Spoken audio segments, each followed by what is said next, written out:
Hello. Well, if there's one thing this workshop is not, it is a theory-based workshop. But nevertheless, I thought I would take the time to give a very short presentation that outlines the way I think about course design and the two key dimensions that I believe to be the most important when you're thinking about designing an online course. So, what I'm going to start with is a look at the notion of complexity. Complexity is a bit of an obsession for me. It informs all of my research, and indeed, most of this presentation involves concepts that are heavily integrated into all the research that I do. The second thing that I'm going to do is talk about the fitness model of learning, which involves a specific type of complexity, and it views learning as the individual's attempt to achieve higher fitness or utility. The third thing I'm going to look at is some of the barriers that we encounter when we're trying to inform, because far too often we blame things on the content, but it's not just the content that impacts our ability to inform. And then finally, I'll begin to talk about how we might map complexity to our course designs. So, we'll start with the notion of complexity, and complexity comes in three distinct forms. The first form is what I call unfamiliarity, and unfamiliarity manifests itself in three different ways. One, it makes us feel that things are difficult. Two, it leaves us uncertain. And three, it tends to cause us to experience ambiguity, where multiple things seem as if they might be true. The interesting thing about unfamiliarity is that the more we learn, the more experience we get, the less these three seem to impact the tasks that we're doing. So unfamiliarity changes with practice. Now, the second type of complexity is what I call problem space complexity, or in a sense, complicatedness. And to illustrate this, I like to use the map of Manhattan and Boston. Uh, if I were trying to write directions out for the streets in Manhattan, it would actually take me very little space to write those directions out. There's a lot of regularity to Manhattan. So even though the two areas described are about the same size and probably have a similar number of streets, though I suspect Manhattan has more, Manhattan has a pattern which allows us to compress what we need to know into a very small amount. This is what we try to do with theory. We try to take lots and lots of different examples and bring them together to compress the amount of information that we have to convey to the people who are going to apply the theory. In the streets of Boston, however, you have a situation that is really not very compressible. It's very complicated. Now, this type of problem space complexity also manifests itself in terms of how much you need to know to perform a task. So if you look at the current Affordable Care Act, there are like 30,000 pages of regulations and guidelines dealing with that act. Those 30,000 pages mean the act is very complicated, and no amount of learning is going to change how complicated it is. It will change how we experience the problem. The more we learn about it, the less difficult it will seem. But the actual problem itself, the strategy we need to solve it, is essentially unchanged. Now, the third type of complexity is what I call real world complexity, and this is basically modeled after biological notions of fitness. And a good way of thinking about it is, how you score a test versus how a cookbook is constructed. Now, suppose you've got a 60-question test, and every question has a right answer. No matter what your total score is, it will always be better if you get the answer to question 37 correct as opposed to getting the answer to question 37 wrong, all other things being equal. It is what we call a decomposable fitness because each element of our final solution contributes to fitness independently of the rest of the elements. Now, when you get a cookbook, on the other hand, what you're dealing with is combinations that produce high fitness. In a sense, a cookbook is the author's attempt to mimic the fitness landscape for all the recipes that he or she knows, and every recipe represents a peak, because if the author felt you could improve a recipe by incrementally changing a single ingredient, the author would recommend the ingredient that produces the higher fitness. Uh, in a cookbook, it doesn't make sense to ask a question, for example, is garlic a good ingredient? Um, Garlic is a great ingredient for many dishes, but if you were to put it in a dessert souffle, I suspect it wouldn't be that good. It might cause the souffle to collapse, and it certainly wouldn't add to the taste. Baking powder. In many recipes, adding a half a teaspoon of baking powder would have no effect whatsoever. But leave that half a tablespoon of baking powder out of a cake recipe, and you end up baking a brick instead of baking a cake. And so what we have here is a situation where it is combinations rather than individual elements that impact fitness.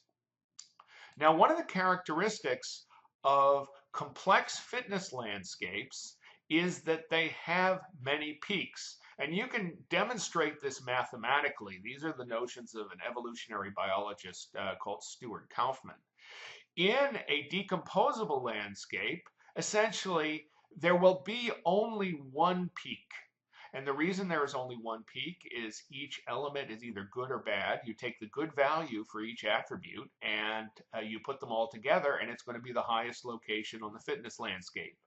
Uh, Now, when you're dealing with highly complex landscapes, on the other hand, like the cookbook I was talking about, it is the combinations that are matter, and you will mathematically have lots of peaks. So you get something a little bit more like this photo of Bryce Canyon that I took, where you have lots of individual peaks, and a peak is simply a location where anytime you make an incremental change, your fitness goes down.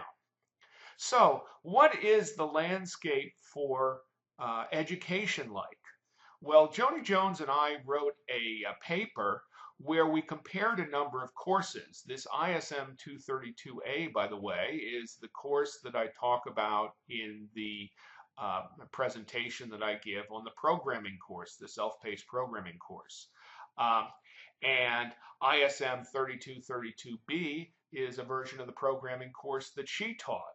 What was interesting is that virtually every significant aspect of the two courses were different. We taught them in the same semester, and everything we did was essentially different. In fact, Joni had taken my course in the previous semester and had given all the obligatory, oh yeah, this is a wonderful course, but she also added there was no way she could teach a course that way. She just did not have uh, the the particular personality that allowed for the kind of pandemonium that often accompanies my courses. Well, what was interesting is at the beginning of the semester, she and I agreed to encourage students to move to the other section if they were uncomfortable with our techniques. So what she would tell her students is, hey, if you want a really flexible thing where you don't have to come to class, but it's all on you, go into Grandin's section.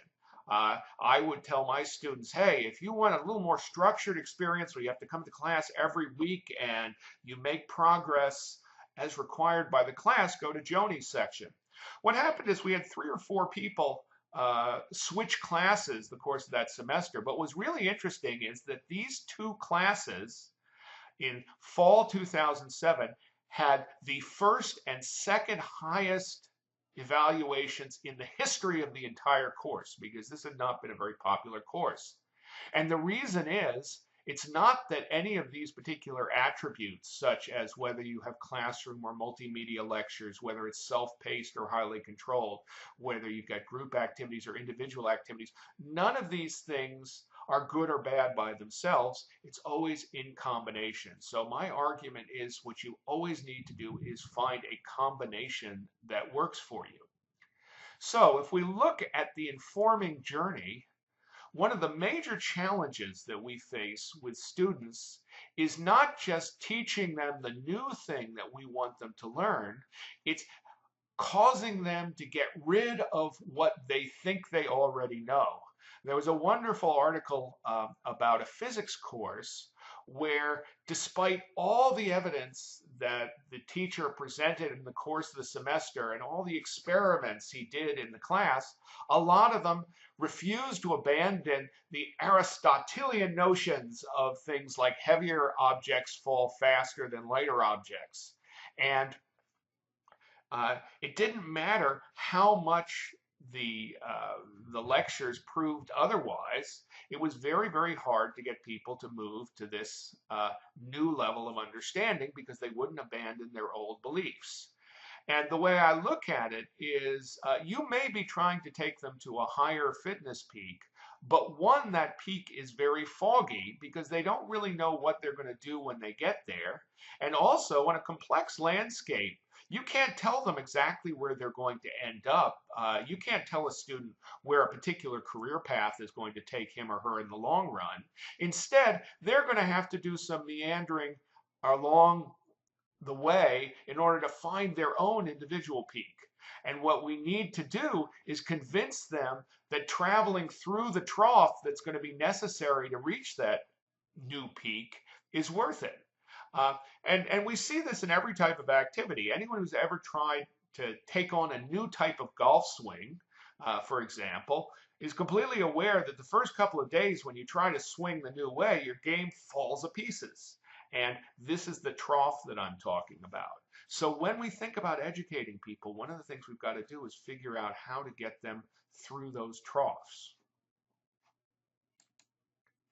Now, this isn't a new idea. In fact, any of you are familiar with Lewin's knowledge basically says that the model he proposes is you first have to unfreeze, then you have to change, and then you have to refreeze.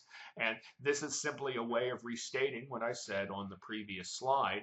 And this is another example of common sense masquerading as theory. And it is, what is unique about this is the emphasis on the refreezing process, because when you put that student on that foggy peak, if they don't find their own peak very quickly, it's going to be very, very easy for them to go back to where they were. So another way of looking at this is in terms of barriers to informing. And there are a tremendous number of obstacles to actually getting people to take on the knowledge that you are trying to convey and to have it change them in the way you want it to change them. Sometimes people will completely misinterpret what you're saying, and I think all of us have probably experienced that. And there's a whole bunch of different things that you have to go through. You have to get their attention. You have to convince them that what you're telling them is something new, because if they believe it's old stuff, then they'll ignore anything unfamiliar and simply listen to what the old stuff is, and they'll confirm their beliefs. You have to make logical sense, which means it cannot compete with deeply held knowledge that they already have. You have to give it a sense of certainty, which can be a problem because sometimes what you're trying to convey is not that certain. You have to make sure that what you are conveying is perceived to solve a problem that they realistically expect to face. That higher peak is not a higher peak if they don't believe they're ever going to use that knowledge. So unless you can convince a student that he or she is going to need calculus, the motivation to learn calculus is likely to be fairly scant. Finally, and this is very, very important, we tend to learn best from peers who are most like us. And I've written a number of papers on this subject, and it kind of explains things like homophily and culture. And on a complex landscape, I've done simulation after simulation showing that one of the best strategies is just to find people who are like yourselves and imitate them, because people who are unlike you are likely to find very, very different peaks from the ones that are going to be most suited to you. But if you find folks who are very much like you, then the peaks that they achieve are likely to be achievable by you. So we can kind of frame all this into an informing context. And really, there are two key dimensions. The first dimension is the diversity in your initial set of clients. Do you come in with a group of students who are highly knowledgeable and know the same things, and you're fairly familiar with what they know? Or is it a group that comes in with a very, very different collection of knowledge? So in the self-paced programming course I talked about, not only did we have the tremendous diversity present in all USF classes, but we also had a big diversity in programming skills. Because many of them had taken 3 courses in programming before, but half of them had never had a programming course. And so they were all coming at the problem from different fitness peaks. On the other hand, you can have a situation where your clients, the people you're trying to instruct, are actually coming together from a fairly common perspective. I teach a lot of capstone courses, and what I can tell you is my expectations for what capstone students know is a lot more consistent than my expectation for what the students just coming in is, because by the capstone they've taken a whole range of courses that I'm familiar with, and so I expect a certain consistency in their knowledge. Now, the other key dimension is the degree to which you are expecting the students come out with a very specific set of knowledge, or whether there's a whole bunch of alternative sets of knowledge that you might expect. Now, in my introductory programming course, essentially there are right and wrong ways to do a lot of the things that I cover in that course very early on. So as a consequence, I've got a pretty clear idea of what a right answer is, which makes it relatively easy for me to construct tests to see if the students have come up with that answer. Now, on the other hand, when I teach a case method course, there are very, very few cases that I ever use that have one correct answer. In fact, there are often lots of different answers. And when I facilitate a case course with faculty members, one of the things that becomes very clear to me is that a particular approach that I might have taken to deal with the decision in a case might not be the preferred approach with someone with a different personality. I talked previously about how Joni Jones and I chose very, very different structures for our course. I genuinely do not believe that one of these is better, but one of them was a much better fit with my personality, and one of them was a much better fit with her personality. Well, when I start dealing with things like case studies and in dealing with students who are trying to plot out their career, I am not trying to bring them to a single peak. Rather, I am hoping that each student will gain something out of the case, and it may or may not be the same thing across students. And I can tell from experience as I read the post-case analyses that different students get very, very different things out of a case discussion. Now, occasionally you'll be blessed with a situation where you have a relatively homogeneous group of clients and you have a clear target. Man, that type of course is like perfectly suited for things like lecture method. If you are really unlucky, you have a very diverse group of clients seeking very ambiguous targets. And there, you need a totally different design if you're going to be effective in what you're trying to do. So here is how all of this sort of maps out in my own mind to course design. In the lower quadrant here, where you have diverse clients, but a fairly clearly stated goal, you're in a perfect space for sort of self-paced courses, because the self-paced helps to handle client diversity, and it's what I think is the perfect location for the MOOC, the massive online open or massive open online course because online learning really does allow you to conduct something like a self-paced course in a way that you simply can't do in a class where you're expected to do something every week in the classroom. Uh, at the other extreme, you can have discussion-oriented courses, and the instructor has to play a high role if you've got a relatively homogeneous set of clients and a diverse set of outcomes, because part of the instructor's role will be to get students to think outside the box so that you do not get essentially groupthink. And groupthink will emerge with a homogeneous group of people if you do not sort of disrupt it. And so the instructor, the facilitator, plays a very important role. I equate this to sort of the classroom cases that I often teach. Now, when you've got a very diverse group of students and a very diverse group of goals, then all of a sudden you really want to stimulate a tremendous amount of peer-to-peer interaction, because the peer-to-peer interaction in itself will surface all these diverse perspectives and will lead to some interesting discussion.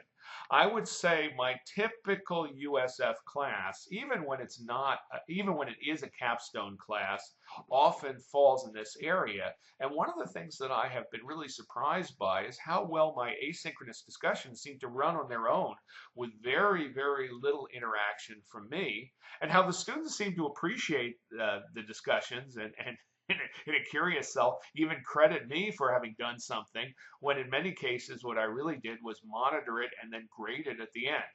Uh, on the other hand, I do choose a set of questions to start out the students that tends to encourage discussion. Uh, on the other hand, if you have a very, very homogeneous group of students and a very clear target, then synchronous is a great way to go, because the homogeneous group of students will be able to proceed at the same pace, and all of a sudden you can move them through. Now, ultimately, I think that in a school as diverse as USF, what you really need to do is get a mixture of techniques. And so one of the things that I'm encouraging in this workshop is to expose people to a lot of different tools, some of which they've probably used, some of which they might not have used, so that you have a collection that you can map to your educational strategy. So, conclusions. When you create a course, there are a lot of choices available to you.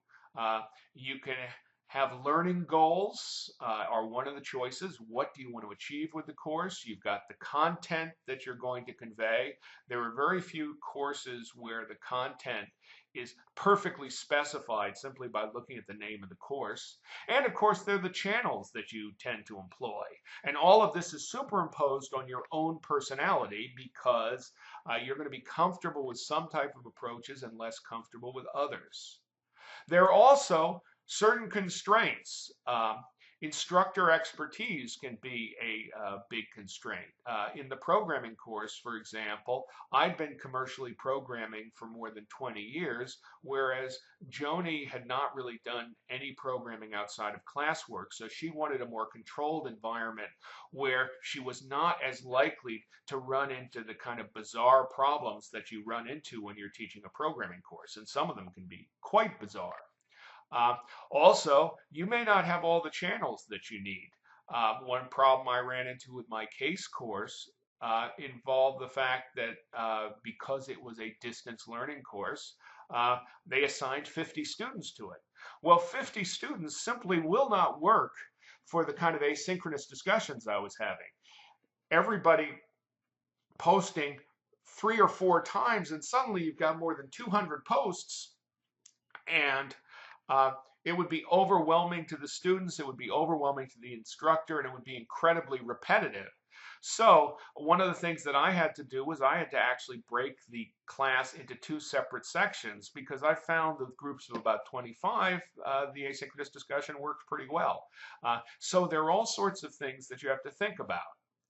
Now, in the ideal world, What would happen when you're designing a course is that your learning goals would drive the content, and then the content would help you decide on what channels you are going to use.